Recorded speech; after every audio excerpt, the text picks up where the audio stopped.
నమస్తే తీన్మార్ వార్తలకు స్వాగతం. ముందుగాల హెడ్లైన్స్. రాజ్యాంగమా తొక్క, కిరణ్ కు నచ్చని ప్రెజెంట్ పాలిటిక్స్.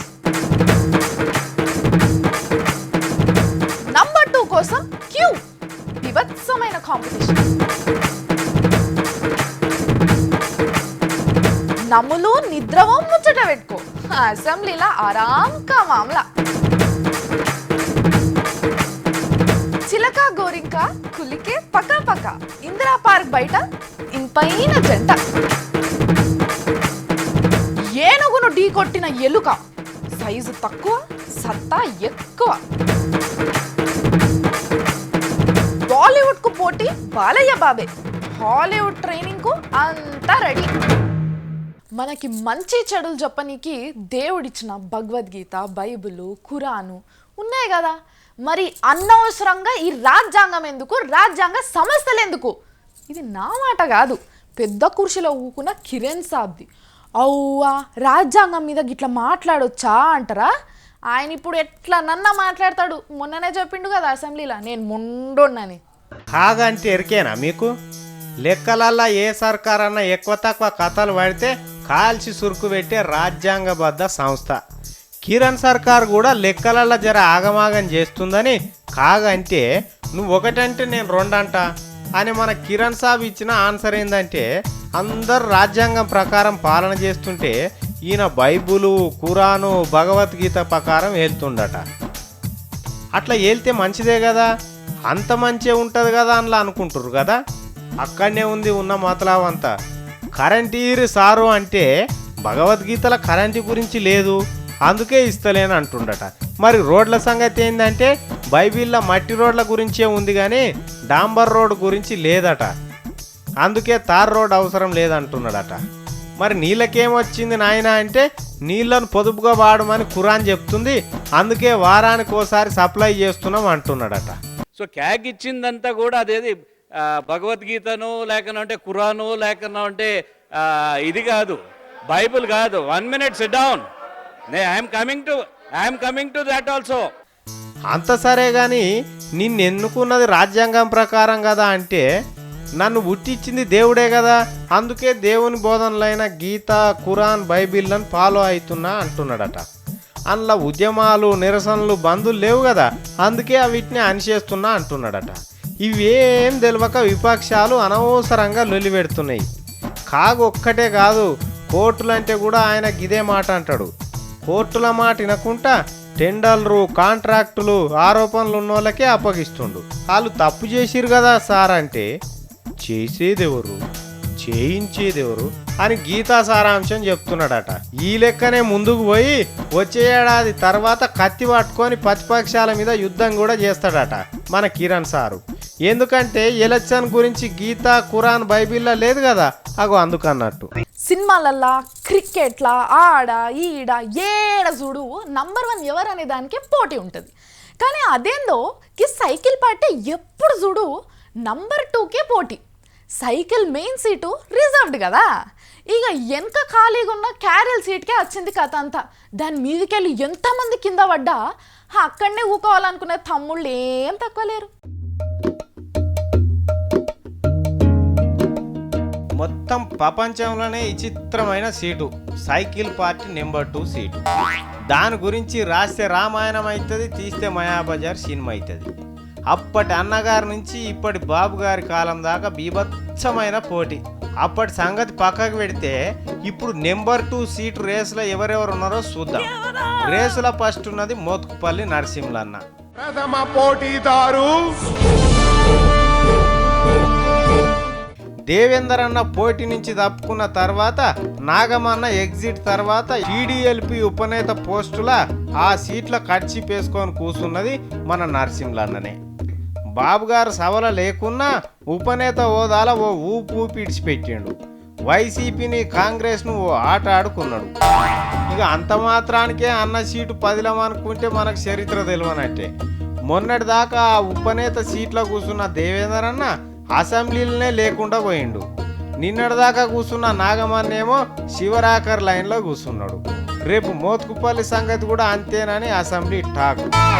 రెండో పోటీదారుడు ఎవరంటే నెంబర్ 2కు రెండవ పోటీదారుడు రేవంత్ అన్న. ఈ Palamuru young and energetic leader మాట గట్టిదే. సైకిల్ పార్టీ వాళ్ళని ఎవరన్నా తిడితే కడిగి పాడేస్తాడు. పార్టీ తెలంగాణ స్టాండ్ మీద ఎన్ని విమర్శలు వచ్చినా చిటికెల తిప్పి కొడతాడు. మాటకు మాట చెప్పుట్ల దిట్ట. ఇక మూడో పోటీదారుడు ఎర్రబెల్లి దయాకర్ అన్న. మొన్నటిదాకా మోత్కుపల్లికి గట్టి పోటీ ఇచ్చిండు. టీటీడీపీ ఫోరం కన్వీనర్ కూడా. మరి ఏమైందో తెలియదు కానీ ఇప్పుడు జర్ర వెనకబడ్డాడు. అయినా సరే అవకాశం వచ్చినప్పుడల్లా అసెంబ్లీలో అదుర్స్ అనిపించిండు. నరసింహన్న తిట్టకుండా వదిలేసిన టీఆర్ఎస్ను దమ్ముంటే రా బస్తీమే సవాల్ చూసుకుందాం రా అని దుమ్ము దులిపిండు.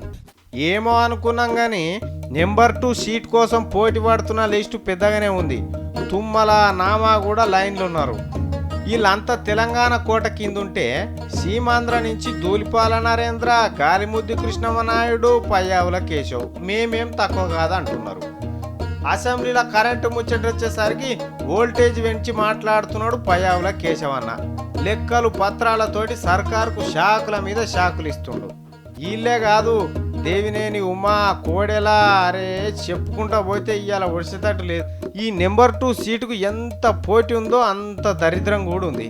అప్పటి నాదెండ్ల భాస్కర్ రావు నుంచి ఇప్పటి నాగం జనార్దన్ రెడ్డి దాకా ఆ సీట్లు ఉన్న వాళ్ళందరూ ఆగమైన వాళ్ళే. అయినా ఎందుకు ఎగబడుతుర్రో అర్థమైతలేదు.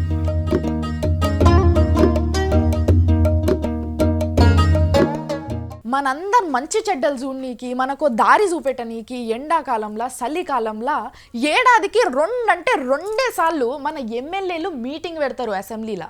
అందులో కూడా ఒకరినొకరు తిట్టుకున్నడే సరిపోతుంది.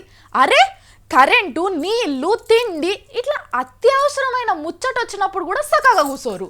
వాళ్ళని చూస్తే చెప్తున్నా, వాళ్ళని చూస్తే మీకు కూడా కిందికెళ్ళి మీ దగ మండిపోతుంది.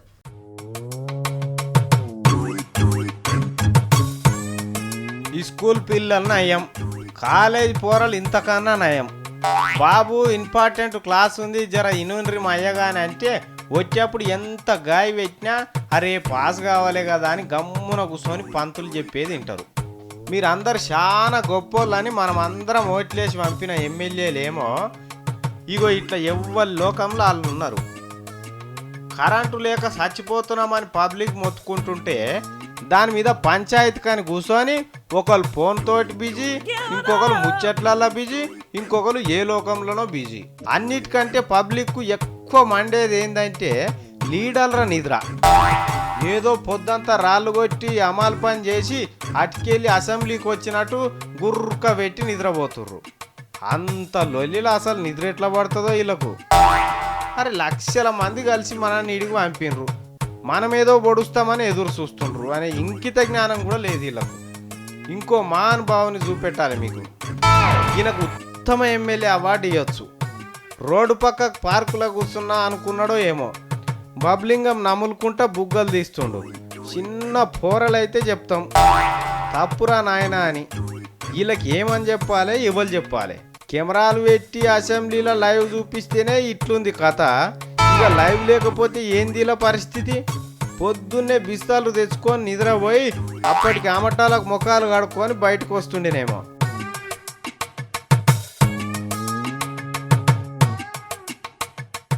ఇప్పటిదాకా ఇందిరా పార్క్ లోపలనే లవర్స్ ఉంటారు అనుకుంటారు చాలా మంది. కానీ కొన్ని ప్రేమ పక్షులు పార్క్ బయట కూడా మకాం పెట్టేసినాయి. ఒకటే ఇకలు పక్కలు. ఆ ఫ్రేమ్ చూస్తే లవ్ స్టోరీ సినిమాకు 80/60 హోర్డింగ్ పెట్టుకోవచ్చు. ఎవర్ గ్రీన్ సీన్ అబ్బా. హైదరాబాద్ లో ఇందిరా పార్కు తెలియని లీడర్లు ఉండరు, లవర్స్ ఉండరు. ముచ్చట్లతో లవర్స్ పార్కు లోపల బిజీ అయితే ధర్నాలతో లీడర్స్ పార్కు బయట బిజీలే. లోపల ఎంత ప్రశాంతమో బయట అంత విధ్వంసం. లోపలికి బయటికి అసలు పొంతనే ఉండదు. ఇదంతా సరే గాని పార్క్ లోపల ఎఫెక్ట్ బయటికి గాని వచ్చిందో ఏమో. లీడర్లంతా కూడా లవర్స్ లాగా ఊసులాడేసుకుంటున్నారు. ఆహా, పోస్టర్ కోసం ఫోజ్ ఇచ్చినట్లేదు. కరెంటు కోసం ధర్నా అంటూ ఇందిరా పార్క్ చేరుకున్న నేతలు కరెంటు ఉన్నంతసేపు హాయిగా విశ్రాంతి తీసుకుంటూ పడుకుంటూ కరెంటు పోగానే నిద్ర లేచి అన్యాయం, అక్రమం, దుర్మార్గం అని స్ట్రైక్ చేసేస్తున్నారు. మధ్యలో ఇట్ట కవులు కూడా చెప్పుకుంటున్నారు. అప్పుడప్పుడు మెడికల్ చెకప్లు, వాళ్ళ ఎమ్మెల్యేలేమో సర్కార్కు నిరసనగా వెరైటీగా కళ్ళకు గంతలు కట్టుకొని అసెంబ్లీకి వచ్చారు. అది చూసిన వాళ్ళు ఇందిరా పార్క్ దగ్గర వ్యవహారం చూడలేకే ఇలా కళ్ళకు గంతలు కట్టుకున్నారేమో అనుకున్నట్ట. చూసారుగా, కడుపు మాడినప్పుడు దానికి కారణమైన సర్కార్ను తిట్టడానికి మైకి ముందుకు వచ్చి ఆ తర్వాత ఇలా రెస్ట్ తీసుకుంటున్నారు. ఆ పార్క్ నుంచి వెళ్ళే వాళ్ళంతా ఇది సమ్మర్ హాలిడేస్ లో పిక్నిక్ స్పాట్ లాగా ఉందే అనుకుంటున్నారట. నిజమే కావచ్చు. ఇంట్లో కరెంట్ ఉండట్లేదు, ఒకటే ఒక్కపోత. ఇక్కడైనా కాస్త నయం, చెట్లుంటాయి, చల్లగాలి వస్తుంది అని ఇలా సెటిల్ అయిపోయారనుకుంటున్నారు. కానీ కిరణ్ సార్ సర్కారు ఇన్ని రాత్రికి రాత్రి అరెస్ట్ చేసేసి ఇంటికి పంపించేసినది. రోజు తిట్టుకున్నా కలిసి ఉండే లవర్స్ లాగే సిద్ధాంతాలు వేరైనా కలిసి పోరాటాలు చేసే లెఫ్ట్ పార్టీల పెద్దలు ఇందిరా పార్క్ పుణ్యమా అని ఇట్ట కలిసి సేద తీరుతున్నారు. కొట్టుకోనికైనా తిట్టుకోనికైనా సరి సమానం ఉండేటోళ్ళు ముందుకు రావాలి కదా. ఎలుక పిల్ల పోయి ఏనుగు పిల్లతో పెట్టుకుంటే ఎట్లుంటుంది? ఇగో గిట్లుంటుంది. ఒక్క నిమిషం ఆఖరికి చిన్న ట్విస్ట్ ఉంటుంది చూడరు. ఇగో వీళ్ళిద్దరిని చూడండి, ఇద్దరు ఒక్క తీరుగా ఉన్నారు. ఈ మనిషిని ఆ మనిషి గుద్దినా, ఆ మనిషి ఈ మనిషిని గుద్దినా ఎవ్వలేమన్నారు. ఎందుకంటే ఇద్దరు ఒక్క మోతాదే ఉన్నారు కాబట్టి. ఇక చూడు ఎట్లా పడేసుకుంటారా. ఇది ఏం కాదు, శరి సమానం బలం ఉన్నోళ్ళు కొట్టుకున్నా తిట్టుకున్నా ఒక తరీకు ఉంటుంది. అందులో ఒకడు పెద్దోడు ఇంకోడు చిన్నోడైతే పెద్దోనికి బుద్ధి లేదా అని తిడతారు. గిట్లనే ఒక తాన గుద్దుకునే పోటీలు పెట్టిండు. గుద్దుకుండంటే బాక్సింగ్ అన్నట్టు, ఎవరెక్కువ గుద్దితే వాళ్ళే గెలిచినట్టు అన్నమాట. అంటే ఇద్దరు సమానం బలం ఉన్నోళ్ళని పెడతారు ఎండ్లనైనా. కానీ ఇగో ఈడ చూడండి, ఈయన ఎట్లే గుర్తున్నాడో. ఈయనతో కొట్లాడే మనిషి ఎవరో తెలుసా? మనిషి కాదు, మనిషి రూపంలో ఉన్న పెద్ద పులి. అమ్మ బాపురే అనుకుంటురా? అవును, అనుకోవాల్సిందే. వీళ్ళిద్దరే ఇంట్లో గుద్దుకునేది. ఇప్పుడు 3 మీటర్ల బట్టతోని కుట్టించిన లాగు తొడుక్కొని చిన్నపాటి ఏనుగు పిల్లలు ఎక్కున్న ఈయనను కొట్టుడు ఈ సంచంతో అయ్యే పనేనా? ఈ పిల్ల ఏనుగేమో 3.5 క్వింటాలు ఉండే, ఈ పోరడేమో 80 కిలోలు ఉన్నాడు. వీళ్ళిద్దరు గుద్దుకుంటే ఎవరు గెలుస్తారు? ఇంకెవరు ఏనుగు పిల్లనే గెలుస్తుంది అనుకుంటారు. ఇక చూడుండ్రి ఇలా ఆట ఎట్లున్నదో. ఈ పెద్ద పులికేమో నడవశాత కాదు, అడుగు తీసి అడుగేయాలంటే అంత ఈజీ అయ్యే ముచ్చట కాదు. ముందుగాల ఈ బండోనికి దొరకకుండా అటు ఇటు ఉరికిండు పోరడు. ఆఖరికి కాలు పట్టాన కింద పడేద్దామని చూసిండు. ఏనుగు పిల్ల సంటి పోరని మీద పడ్డట్టు దిబుక్కున గులపడ్డాడు కాళ్ళ మీద. కొట్టుడు లేదేం లేదు, ఉత్తగా మీద వెంటనే పోరని పరిస్థితి ఇగో ఇట్లుంది. కాలిడిసి పాడుగారో అనుకుంటా ఒర్రినా కానీ బండోడు ఇడవలే, బోర్ల బొక్కల అన్నాడు. ఈ సంచోడు ఎక్కడా, ఏనుగు పిల్లి ఎక్కడా? నక్కకు నాగలోకానికి ఉన్నంత తేడుంది కదా. మరి ఈ పోటీలో ఎవరు గెలుస్తారు? లెక్కకైతే బండోడే గెలవాలి. కానీ ఇక్కడ గెలిచింది ఎవరో తెలుసా? మన సంచోడే గెలిచిండు. మెల్లగా కాలు ఇడిపించుకొని ఏనుగు పిల్ల ముఖం మీద దిమ్మ గుద్దిండి ఇగో ఇట్లా. ఇంకేంది, ఏనుగు పిల్ల కుప్ప కూలింది. సంచోడు సంబరం చేసుకున్నాడు. మనిషి వెరగంగానే కాదు, అవతలోని యాగం చేసే దమ్ము కూడా ఉండాలని నిరూపించుడు సంచోడు. ఇద్దరు ఒక్క తీరు మనుషులు కాకపోయినా చిన్నోడే గెలుచుడు ఈ చిత్రం. ఇక్కడ బాగుందా ఇలా స్టోరీ? బాలీవుడ్లో అజయ్ దేవగన్ పెద్ద పులితోని ఫైటింగ్ చేసిండంట. ఉత్తుత్త ఫైట్ కాదు, గ్రాఫిక్స్ అస్సలే కాదు, నిజంగా పులే, బెంగాల్ టైగర్. దీన్ని చూసి మన టాలీవుడ్లో ఒక బాబు సింహంతో ఫైటింగ్ చేయనీకి రెడీ అవుతుండంట. ఫారెన్లో ట్రైనింగ్ కూడా తీసుకుంటుండంట. ఎవరు ఎరకనా? చూస్తారా? Just watch. అంగ్రేజ్ జరంత ఎక్కువైంది కదా, ఏం కదా, అడ్జస్ట్ చేసుకోండి.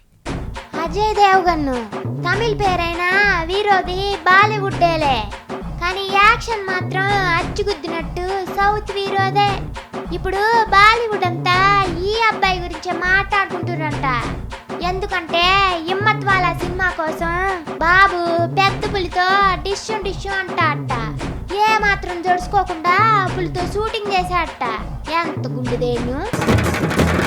రాజ్యాంగమా తొక్క. కిరణ్ కు నచ్చని ప్రజెంట్ పాలిటిక్స్. నంబర్ 2 కోసం క్యూ. వివత్సమైన కాంపిటీషన్. నమ్ములు నిద్రవో ముచ్చట పెట్టుకో, అసెంబ్లీలా ఆరాం కా మామలా. కులికే పకా పకా ఇందిరా పార్క్ బయట ఇంపైన జంట ఏనుగును ఢీ కొట్టిన ఎలుక సైజు తక్కువ సత్తా ఎక్కువ బాలీవుడ్ కు పోటీ బాలయ్య బాబే హాలీవుడ్ ట్రైనింగ్ కు అంతా రెడీ చూస్తురు కదా మస్తు ఎంజాయ్ చేస్తురు కదా అరే గట్లనే చూస్తుండ్రు ఇంకా మస్తు వార్తలతో వస్తాం చూస్తూనే ఉండ్రి V6